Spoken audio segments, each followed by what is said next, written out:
That's the SGX Nifty, not giving any fair indication of where things will open. But one thing is for sure that 10,750 acted as some kind of support, but the market's precariously placed. Ashwani Gujral, Mitessh Thakkar and Rahul Mohindra this morning join us. Good morning, Ashwani.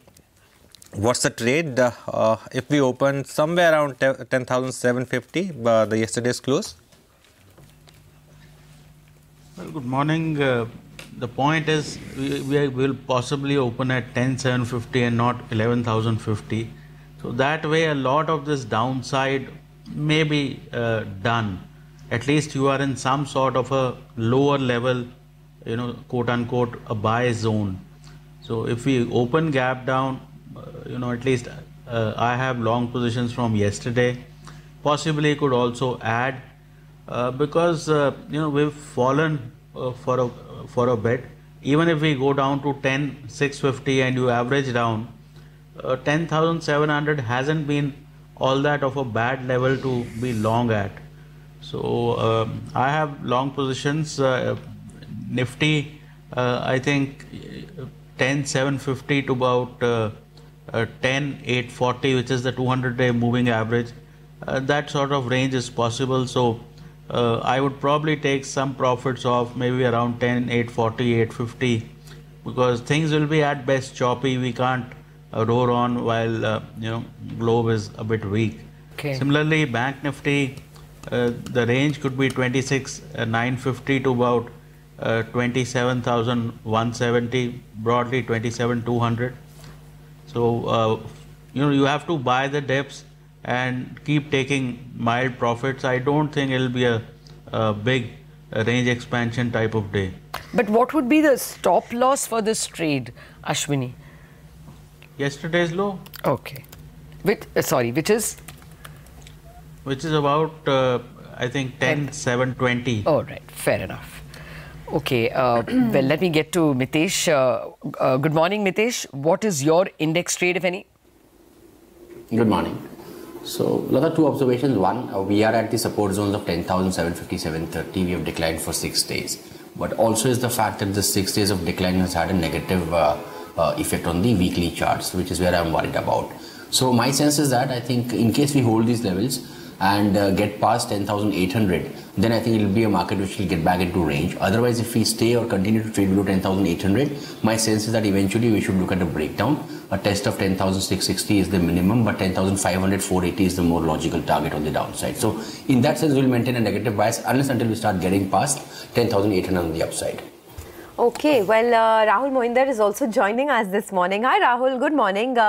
After a week, what's the expectation today? I mean, how will the last day shape up? Any shorting ideas that you would have? First up on the index, what are you looking at? On the index, I'm still a bit negative. Again, if you're going to look at this as a one-day innings or a two-day innings, you might get the little blip up. Like we've all seen, we've got 6 straight line down moves in the last few days. So, there's always this case where you might have a little bit of a blip up. But 10,850 to 10,870, that's a zone which is very severe resistance. And I think unless we get past it, I won't be in the hope that we'll continue to trot forward. So my view is, if you're looking at this market from, let's say, 2 to 4 weeks, we'll probably test 10,650. If you're looking at down a month or two, I would probably even go ahead and say that we'll break those levels and move to levels closer to 10,500. So my stance is negative from a slightly longer perspective. But if you're talking about just today or the next 1 or 2 trading sessions, you might get the blip up. But I look at it in the bigger picture, an opportunity to sell. My biggest worries will happen if banking stocks break their key levels. So some heavyweights which I'm going to be eyeing are ICICI breaking 335. Let's remember that's a very strong support, not broken for 3 months. If that breaks down, a level of 692 breaking in Axis. We're very close to these levels, and that's what's worrying me. Even a heavyweight like Reliance, if I extend myself, breaking levels of 1,215. All of this will really contribute to a clear-cut down move coming in the market. So we are at very interesting supports, but yet I must, recap that if we break these levels, our alarm bells should be on. Okay. I just wanted to ask Mitessh. Your levels are also similar, 10,800 and 10,660. What is the today trade in between that? So Lata, I think what we are doing is that slowly accumulating put options for March series, assuming that today we'll close below 10,800. In case we move above that, then I think the trade is stopped out and we'll take whatever losses happen in the put option. So the idea is to try to sell closer to about 10,800, but I would not be interested into buying given the fact that despite the fact that of 5-6 days of decline and we are at support levels, because I think the medium term charts are now showing signs of weakness, which could be very dangerous in the coming few weeks. Okay. Mitessh, good morning. Let's talk about stocks now. What's on your list? Good morning. I have 3 sells to a buy. I have 2 sells and 2 buys. Bajaj Finserv broke the 200 average with the negative indicator setup yesterday. So attempt a short here with the stop at 62.55 for targets of 5800. A buy on Jindal Steel, but it's a conditional buy. The indicator setup has improved, but it needs to get past pivot of 143.5 and it's closed at about 142.5. So buy about 144, keep a stop at 141, look for targets of 152. A sell on NBCC with a stop at 49.5, sell around 49.5 with a stop at 51.20, and I would look for targets of 45 there. While NCC had a good price and volume candlestick yesterday, so that's a buy with a stop below 85 for targets of 91.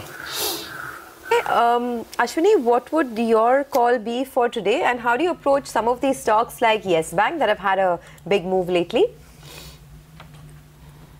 See, my opinion was even in the earlier rise that finally Yes Bank will go up. It's again that it's headed towards 280, 300. The worst is over. Now, if you get a bit of a decline on Yes Bank, it should be bought into. The stop is fairly clear, 275, 280. In terms of stocks, I think we are going with stronger stocks because the market's kind of relatively corrected. So Jubilant Food is a buy with a stop of 1300, target of 1345. SRF is a buy with a stop of 2230, target of 2300. Sun TV is a buy with a stop of 570, target of 595. IGL is a buy with a stop of 276, target of 292. And Muthoot Finance is a buy with a stop of 520, target of 545. Okay. Thanks for that. Let's get to Rahul. Rahul, what are you trading today? And are your trades for the day or for a couple of days? Well, I like to look at it from a couple of days, but if you're looking at even the short term, something like an ITC can be bought into. Again, let's keep in mind that 265, 267, this is a very strong support. The last 3 to 4 months, we've held this support very well. So the fact that we've got a decline on this stronger long-term chart, I like to buy it at these levels. So buy at current market, 270 being a stop loss. If you have a couple of days, we might even move to levels of 290 if you're just trading for the next 2 or 3 sessions. Maybe you're looking at about 282, 283. The next one would be a sell, which is on Maruti. And again, the last 7 to 8 trading sessions have all been with below average volume. So the pullback rally that we saw, the upward move that we saw on Maruti clearly seems to be not having the kind of volume in it. And I'm looking at a longer term downtick on this. So with a stop loss of 71.50, I'll be looking at initial targets of 6,820. And if you're trying to extend that to over 2 weeks, 6,700 can even come in on Maruti. So clearly a negative there. Finally, another strong stock I find is technology. Another strong technology one I like is Emphasis. Targets of 1,072, and this could be an intraday move with a stop loss of 1,040. Okay. Well, sorry, you were saying something? No, I just wanted to thank you guys for giving us those trading ideas. We'll come back to you actually for more. No, yeah. I wanted to ask them about a couple of the stocks. Mitessh, how would you trade the stocks that were up and about yesterday? I mean, how would you trade, for instance, Yes Bank?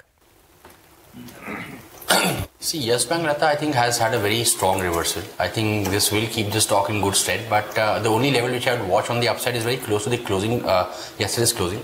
The stock has peaked out in a range of about 225, 228 twice in the last 3 months. One was on 12th of November and then on the 25th of January. So the structure is positive. I think once we cross these 225, 228 levels, it will again give you a fresh buying opportunity with targets close to about 250 on the upside. So either you buy on declines if you get one, or otherwise wait for a breakout about 228, add with a stop at 220 and look for 250 as the target. Okay, I have a different question for Rahul. Rahul, I lost so much weight. What did you do? Well, do the simple things which the doctors say. You look like your own younger brother, actually. While you were explaining your stock ideas to us, this is all Anuj and we were discussing. How has Rahul lost so much weight? It's something we should get to the bottom of. Okay. Well, I've been fasting and that's really helped me. Okay. Well, we have to discuss that in depth, Rahul, but we are coming back to you in just a minute. Actually, more stocks also. I wanted to ask you all about Jet Airways, about DHFL, about Ashok Leyland on the green side. But let's discuss Jet in a little more detail. The board had approved yesterday a debt resolution plan. It's a bank-led or lenders-led resolution plan. SBI and other lenders have proposed taking on majority stake in the company by converting debt to equity. This won't reduce the debt much, because it's only 11.4 crore rupees of debt that will be converted into shares. The airline has also reported, of course, a fourth straight quarter of losses, which was lower than, of course, street expectations. Anshuman Deb of ICICI Securities joins us on the phone line. Anshuman, good morning. Thanks much. Well, first up, what happens to the share with this kind of a dilution? Right. So, if the debt to equity conversion is only of 11.4 crore, then obviously we are looking at a massive dilution. However, if the two positive things which can market take from this BLRP plan was that, one, we have a new management now. So that is one positive which can play out. And the second is that the acknowledgement of the funding gap is of 8,500 crores. So essentially, if 8,500 crore comes into the company by the various means which the company has, which the proposal has stated, it will make the company essentially debt-free. So that is a positive. However, it's not really clear how much debt is going to be waived off. So if the banks are getting 50% of the company whose market cap was around 3,000 crore not long time back, and so basically, and you are only giving of debt of 11.4 crore, it will be a massive dilution. It is not good for minority stakeholders in the short term. Well, that's what the press release said. The press release said that they are going to buy one share at 1 rupee and they will issue themselves 11.4 crore. So it stands to reason that at the moment only that much money is coming. But maybe future loans will be provided, credit will be provided by the banks, no? Yeah, but the point is that if you look at 8,500 crore of funding and debt to equity is only 11.4 crore, then the remaining amount of money is not. It's very difficult to believe that 8,500 crore will come from likes of Etihad or Naresh Goyal, etc. So you are again talking of a big debt intake. I guess there would be a further debt infusion. Yeah. So then a couple of points that you made. A lot will depend now on the amount of debt that is converted into equity, and also important to see debt be waived off. How much the banks waive off. So is this what you're going to watch out for? Because there's a conference call later today at 4 p.m. Any other unanswered questions that you would look forward to, and how do investors approach the stock now? Yeah, so to the first part of your question, from an arithmetic perspective, that the current market price is around 230 and the dilution is happening. So from that perspective, the debt which is waived off, it becomes important. But from a long-term perspective, by how much duration this 8,500 crore will come in is which important, because in the long term, if 8,500 crore comes in and you have a new management who can change the thing, then those are all wishful thinking which can happen over the long term, not in short term. So the question which we would have for the company is that the fine print of ultimate shareholding, which I don't think company will share now, only in the board meeting which is scheduled on 21st. And in this current conference call, it would be more to do, I think it would be more to do with your earnings and all, which really doesn't matter at this point of time. Yeah, they will. What we were given to understand by bankers, it was not in the press release, is that Etihad and Naresh Goyal will also bring in more equity. So, I mean, clearly some of the funding is going to come from the banks, some of them is going to come from the promoters. Net today, will you buy the stock or you will just wait for clarity and not touch it? Yeah, I will wait for clarity because too much of uncertainty is there. Etihad is also not a given as of now because the company has expressed certain reservations. And remember, the press release says that the lenders is actually domestic lenders. So there are other lenders also in the equation. So Jet is like 30% of the loan is rupee denominated. The rest is dollar denominated. So you have a lot of aircraft loan, you have a lot of Middle Eastern banks, Etihad guaranteed loan, etc., which are there. So I'll wait out for the things to clear up and before investing.